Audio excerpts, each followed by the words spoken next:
So that's really important. And then we have this system.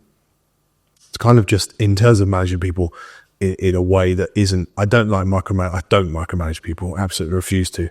I'm true belief that if you bring someone into your business and you pay them good money and they're the right person, you do not need to micromanage them. You should just expect them to deliver the job. And it's your job to support them in doing that. Give them the tools, support them, manage their expectation, but also manage your own. Right? So I have the system where the 8 people, including me, are on that, and in that whole system is a kind of working on list. I don't like the word to-do list, it's a bit stupid, but like I'm working on these projects, and I can basically move those tasks into someone else. Someone else can move them along. I can add a task to someone else. So I have to send someone a 2-line email saying, would you mind, designing a new menu for that restaurant, please? I can just move it into a task, right? So it's kind of is there, but also it's a diary visualization, so they can all see everyone's diary. And in my diary, they all see my whole diary. Everything is in there, exactly what I'm doing, what I'm doing. And that includes when I'm with my daughter, when I'm running, when I'm away with my wife, everything that I do is all in my diary. It's all exposed to those people. What I'm working on is exposed. So if there's stuff that I'm working on, they know it's being covered, right? It stops me having to look at those people and think, I wonder if someone's worked out that the extract needs to be deep cleaned next week, or it's all I can see. It's already on someone's agenda, and that helps me because I don't have to micromanage. I don't have to chase people. I know where people are at. I can also see where they're overwhelmed, and I can see where they've got too much going on, and I could dial down their. I need 2 more things from that person, but I'll hold off till next week. We just manage it like that. Transparency then is a big part of it. Yeah, I love that transparency and that openness between a senior team where they can all support each other. And I don't want them to be competitive against each other. I don't like that. I don't want to create that. But that was the environment you grew up in, right? Well, as a chef, yes. I think the chefs need to be competitive against each other like that. Yes, I think that's healthy. But when you're at a senior level and you're caring for other people, no. Interesting. No, because people will be selfish and you can't have that. And they will be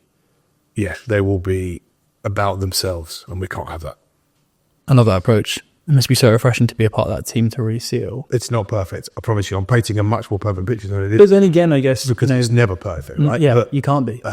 But that's what I'm painting for you is what we're doing, what we're trying to be. Yeah, we're trying our very best to be. Yeah, because we're about to grow next year quite a lot.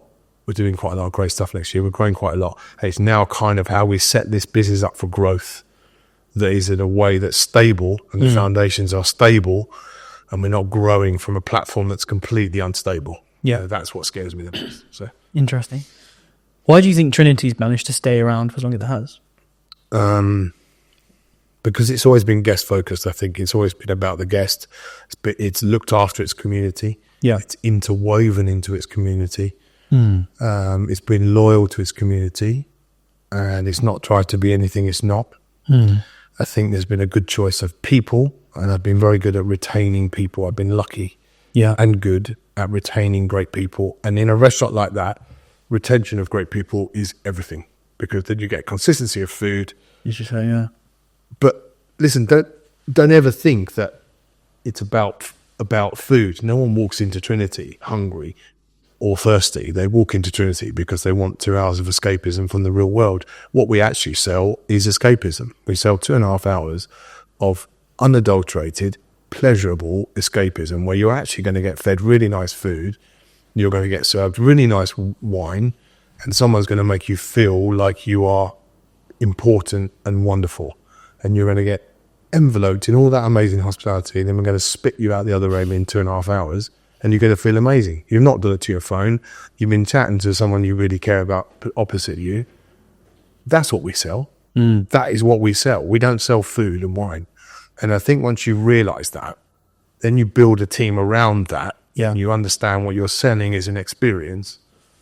Then you're off to the races. You must be so proud of Trinity. Like, I know everyone will say that to you a lot. And I imagine from speaking with you for over an hour, like, the way that your mind works on wanting to look forward and not maybe reflect too much on the back, but to get it where it's been through, you've been through the COVID stuff and I tend not to ask people about COVID because I think we all should forget it in some ways, and economic issues and all those variables. For you, looking back and walking into that building, how do you feel about Trinity? Oh, I'm immensely proud of it. I don't think as an industry, probably not, but maybe even as a race, we don't celebrate success enough, do we? Yeah. You know, that I do find that annoying, and I'm definitely a culprit for that. If I think about all the things I've achieved at Trinity, they are significantly more successes than should be for the cards I was dealt. Without a shadow of a doubt, I would take half those successes and I could finish my days knowing that I've done more than I really should have done. Really? But I don't celebrate all that because actually I'm just not wired that way. I'm more wired to sort of be fearful of what could happen.